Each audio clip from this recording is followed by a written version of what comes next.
بسم اللہ الرحمن الرحیم۔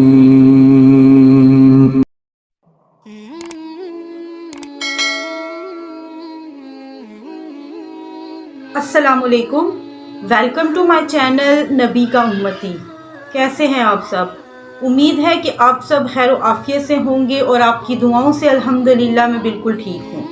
ویڈیو کا آغاز کرنے سے پہلے درود پاک پڑھ لیں۔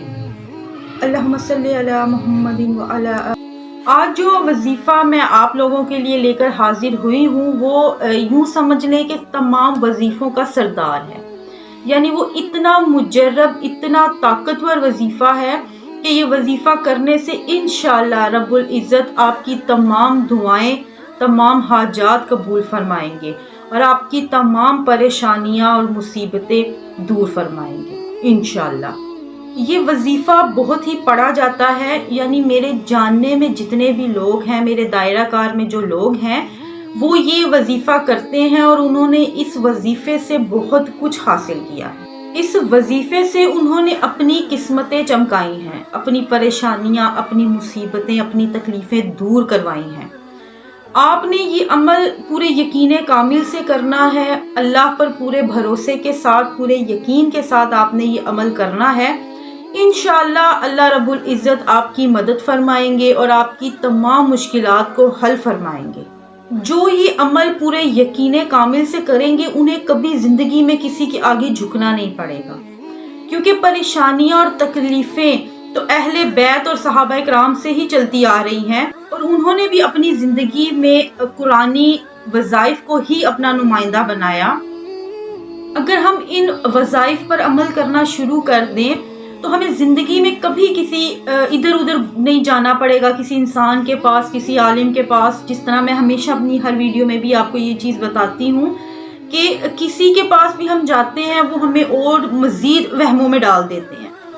جو صحیح اللہ والے لوگ ہیں وہ اب دنیا میں بہت ہی کم ملتے ہیں، کیونکہ عام لوگوں نے ان کے بھی نام خراب کیے ہیں۔ انہوں نے ایک یہ کاروبار لے کر وہ بیٹھے ہوئے ہیں جگہ جگہ پہ۔ آج کل تو آپ گھر سے نکلے ہر جگہ پہ آپ کو کوئی نہ کوئی، جی یہ بڑے اچھے عالم ہیں، یہ پیر فقیر ہیں، یہ ایسے ہیں، لیکن زیادہ تر لوگوں کے پاس کچھ بھی نہیں ہوتا۔ وہ صرف لوگوں کو وہموں میں ڈالتے ہیں۔ جو صحیح اللہ والے لوگ ہیں وہ دنیا میں اب بہت کم ملتے ہیں، کیونکہ جو اللہ والے بندے ہیں، جو صاحب علم رکھتے ہیں، وہ یوں جگہ جگہ پر بیٹھ کے اپنی نمائش نہیں کرتے کہ جی ہم یہ بھی کام کر دیں گے، ہم یہ بھی کام کر دیں گے۔ اور آج کل تو میں اکثر یہ ویڈیوز میں، ٹی ویز میں ایڈ آ رہی ہیں کہ نعوذ باللہ وہ یہ کالا علم کرتے ہیں اور بڑے دعوے سے وہ بتاتے ہیں کہ جی ہم کالا علم کریں گے اور آپ کا یہ فلاں کام بھی ہو جائے گا، فلاں بھی ہو جائے گا۔ اور کافی لوگ جاتے بھی ہیں ان کے پاس، لیکن وہ یہ چیز بھول گئے ہیں، اللہ کو نہیں یاد کر رہے کہ ان کے آگے کیا حال ہوں گے۔ کالا علم کروانے والا بھی اور کرنے والا بھی جہنمی ہے۔ تو جب اللہ رب العزت نے آپ کے لیے ایک یہ نورانی علم دیا ہے، آپ کو یہ وظائف دیے ہیں، تو آپ اس سے فائدہ اٹھائیں، نہ کہ لوگوں کے پاس جائیں۔ گھر بیٹھے آپ اپنا ہر مسئلہ حل کر سکتے ہیں۔ صرف اللہ رب العزت پر آپ کا یقین کامل ہونا چاہیے۔ ان وظائف پر عمل کریں اور انشاءاللہ دیکھیں آپ کی تمام پریشانیاں اور مشکلات حل ہو جائیں گی انشاءاللہ۔ کبھی کبھار ہمارے اوپر ایسی پریشانیاں، ایسی مصیبتیں آ جاتی ہیں جن کا ہمیں علم بھی نہیں ہوتا اور وہ اچانک ایسے ٹوٹتی ہیں ہمارے اوپر کہ انسان اپنی سمجھ بوجھ ختم کر دیتا ہے اور سمجھ میں نہیں آتا کہ اب وہ کیا کرے، کس طرح ان پریشانیوں کا ازالہ کرے، اس مشکل سے کیسے جان چھڑائے۔ تو اس سب کا ایک بہترین حل ہے یہ وظیفہ، صرف 3 سیکنڈ کا ہے۔ 3 سیکنڈ میں آپ اپنی تقدیر بدل سکتے ہیں، اپنی زندگی کی تمام مشکلیں، پریشانیاں، تکلیفیں دور کر سکتے ہیں۔ صرف یقین کامل سے آپ نے یہ وظیفہ کرنا ہے اور صرف 3 سیکنڈ کا یہ وظیفہ ہے۔ چلتے ہیں وظیفے کی طرف، لیکن اس سے پہلے اگر آپ میرے چینل پر نئے ہیں تو میرے چینل کو سبسکرائب کریں، بیل آئیکن کو پریس کریں تاکہ میری آنے والی ویڈیو کی ہر نوٹیفیکیشن آپ تک جلد سے جلد پہنچ سکے۔ آپ نے وظیفہ اس طرح سے کرنا ہے۔ اللہ رب العزت کا ایک صفاتی نام ہے یا شکور، جس کے معنی ہے بہت زیادہ اجر دینے والا، قدردان۔ آپ نے اللہ رب العزت کا یہ صفاتی نام دن میں 1000 دفعہ پڑھنا ہے، اور یہ عمل آپ نے 3 دن کرنا ہے۔ 3 دن کے لیے آپ نے یہ عمل کرنا ہے، اور روزانہ آپ نے 1000 مرتبہ اللہ رب العزت کا یہ صفاتی نام پڑھنا ہے۔ چھوٹا سا نام ہے، اسے پڑھنے میں کوئی اتنا زیادہ وقت نہیں جائے گا آپ کا، اور اول و آخر آپ نے 7 مرتبہ درود ابراہیم پڑھنا ہے۔ آپ یہ عمل کریں اور اس یقین کامل سے کریں کہ اللہ رب العزت آپ کی تمام پریشانیاں دور فرمائیں گے، آپ کی ہر جائز حاجت پوری ہوگی۔ لیکن ان سب معاملات میں سب سے پہلی چیز جو میں ہمیشہ آپ سے کہتی ہوں، اپنی نماز قائم کریں۔ خدارا اپنی نماز قائم کریں۔ اپنی نماز میں اگر آپ کی کوئی غلطیاں ہیں تو انہیں دور کریں۔ میں کوشش کروں گی کہ جلد ایک ویڈیو بناؤں جس میں آپ کو ایک ڈیٹیل سے نماز کا طریقہ بتاؤں۔ اگر آپ کی کوئی مسٹیکس ہیں، کوئی غلطیاں ہیں تو آپ انہیں صحیح کر سکیں، کیونکہ عبادت جب تک صحیح طریقے سے نہیں ہوگی تب تک وہ عبادت قبول نہیں ہوگی۔ وضو کا طریقہ آپ کو سب سے پہلے آنا چاہیے، کیونکہ وضو آپ کا صحیح ہوگا تو آپ کی عبادت صحیح ہوگی۔ جب شروعات ہی ٹھیک نہیں ہوگی تو اینڈ پر آپ کا وظیفہ کیسے صحیح ہوگا یا آپ کی عبادت کیسے صحیح ہوگی؟ تو یہ 2 چیزیں میرے ذہن میں ہیں، انشاءاللہ میں بہت جلد ان پر ویڈیو بناؤں گی تاکہ آپ کی اویئرنیس کے لیے آپ کو یہ چیزیں سمجھ آ جائیں کہ اگر تو آپ کی کوئی مسٹیکس ہیں، غلطیاں ہیں تو آپ انہیں صحیح کر لیں۔ باقی آپ یہ وظیفہ کریں، مجھے پورا یقین ہے اللہ رب العزت آپ کی مدد فرمائیں گے اور آپ کی تمام مشکلات دور ہوں گی انشاءاللہ۔ میری اللہ پاک سے دعا ہے کہ اللہ رب العزت آپ کی تمام پریشانیاں، مصیبتیں دور فرمائے، آپ کی تمام جائز حاجات کو پورا فرمائے، آمین یا رب العالمین۔ چلتے ہیں آج کی سبق آموز کہانی کی طرف۔ ابو نصر نامی ایک شخص جو اپنی بیوی اور بیٹے کے ساتھ غربت و افلاس کی زندگی گزار رہا تھا، ایک دن وہ اپنے بیوی اور بچے کو گھر پر بھوکا نڈھال چھوڑ کر اپنی پریشانی میں گھر سے باہر نکلا۔ راستے میں اس کا سامنا ایک بہت ہی عالم دین سے ہوا، اور اسے دیکھتے ہی ابو نصر نے کہا کہ اے شیخ، میں دکھوں کا مارا ہوں اور غموں سے تھک گیا ہوں، میری مدد کرو۔ تو اس شیخ نے کہا کہ میرے پیچھے چل پڑو، ہم دونوں سمندر پر چلتے ہیں۔ جب وہاں پہنچے تو شیخ نے اسے 2 رکعت نفل پڑھنے کو کہا۔ اس نے جب وہ نفل ادا کیے اس کے بعد شیخ نے کہا کہ بسم اللہ کر کے یہ جال کو دریا میں پھینکو۔ ابو نصر نے اسی طرح کیا اور اس کو جال کو دریا میں پھینک دیا۔ جب ابو نصر نے جال سمندر میں پھینکا تو اس میں ایک بہت بڑی مچھلی پھنسی۔ اس مچھلی کو اس شیخ نے کہا ابو نصر کو کہ جا کر اسے بازار میں فروخت کرو اور جو رقم تمہیں ملے اس سے اپنے بیوی اور بچے کے لیے کھانے کے لیے کچھ لے جاؤ۔ ابو نصر شہر گیا اور جا کر وہاں پر اس نے مچھلی فروخت کی، اور جو پیسے ملے اس سے اس نے 2 نان لیے، ایک میٹھا اور ایک نمکین۔ وہ دونوں نان لے کر وہ شیخ کے پاس آیا اور ان سے کہا کہ آپ ان میں سے لے لیں۔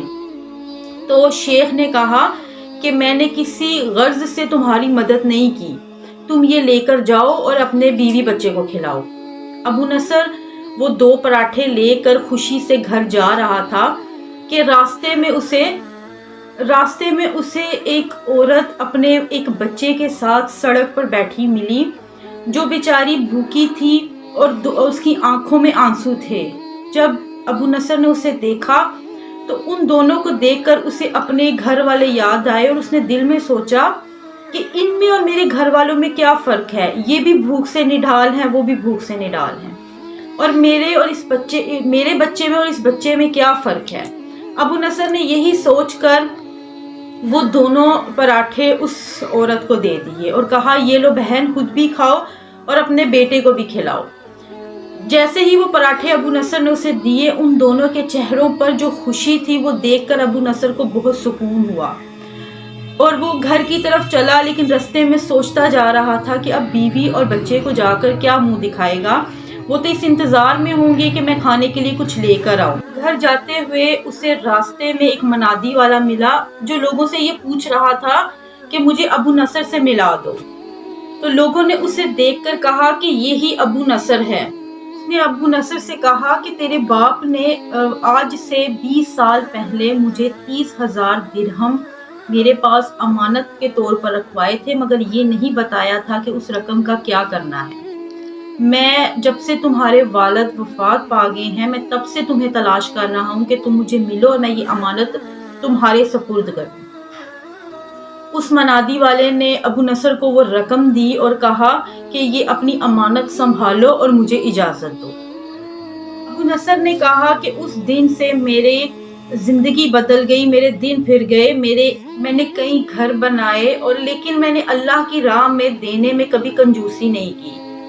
میری تجارت بڑھتی گئی اور میں ہر دفعہ 1,000 درہم جو ہے اللہ کی راہ میں صدقہ کر دیا کرتا تھا۔ مجھے خود پر فخر ہوتا تھا کہ میں کتنا فراخ دل ہو گیا ہوں، اللہ کی راہ میں کتنا خرچ کرتا ہوں۔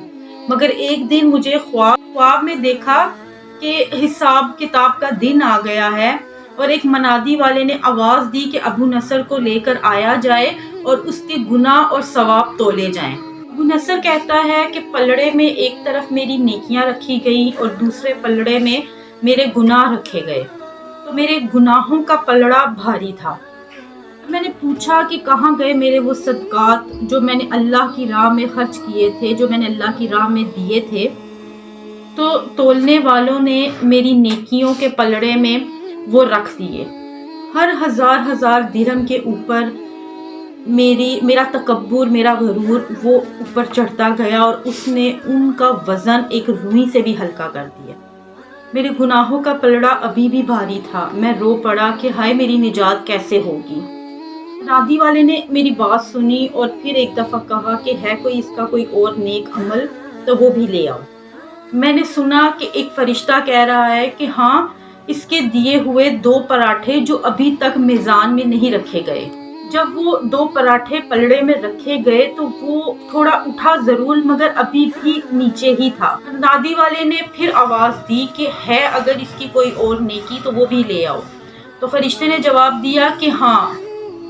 منادی والے نے پوچھا کہ وہ کیا؟ تو اس نے کہا کہ وہ آنسو جو اس عورت کی آنکھوں سے نکلے تھے جسے اس نے 2 پراٹھے دیے تھے۔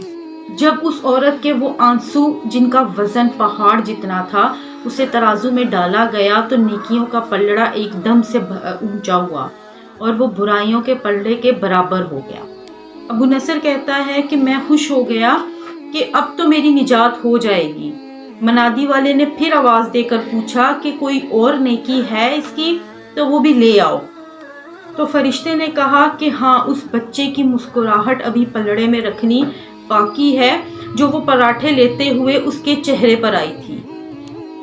وہ مسکراہٹ پلڑے میں رکھنے کی دیر تھی کہ پلڑا ایک دم سے اوپر آیا اور منادی والے نے کہہ دیا کہ یہ بندہ نجات پا چکا ہے۔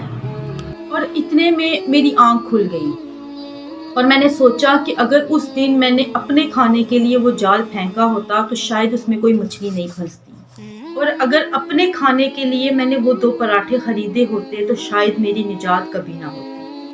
مرنے کے بعد انسان اللہ سے صرف ایک ہی دعا کرتا ہے کہ یا اللہ مجھے دوبارہ دنیا میں بھیج تاکہ میں صدقات کر سکوں۔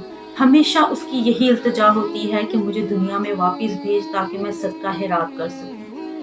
صدقہ خیرات انسان کی مصیبتیں، مشکلیں ٹال دیتا ہے۔ امید ہے کہ اس کہانی سے آپ کو بہت کچھ سیکھنے کو ملے گا اور اللہ رب العزت ہمیں ان باتوں پر عمل کرنے کی توفیق عطا فرمائے، صراط مستقیم پر چلنے کی توفیق عطا فرمائے، 5 وقت نماز ادا کرنے کی توفیق عطا فرمائے اور ہر برائیوں سے بچائے، نیک اعمال کرنے کی توفیق عطا فرمائے۔ آمین یا رب العالمین۔ ساتھ ہی مجھے اجازت دیجیے، انشاءاللہ ملتے ہیں ایک نئے ویڈیو کے ساتھ۔ تب تک میرے چینل کو سبسکرائب کر دیں، بیل آئیکن کو پریس کر دیں تاکہ میری آنے والی ہر ویڈیو کی نوٹیفیکیشن آپ تک جلد سے جلد پہنچ سکے۔ اپنا بہت خیال رکھیے گا، دعاؤں میں مجھے یاد رکھیے گا۔ اللہ حافظ، فی امان اللہ۔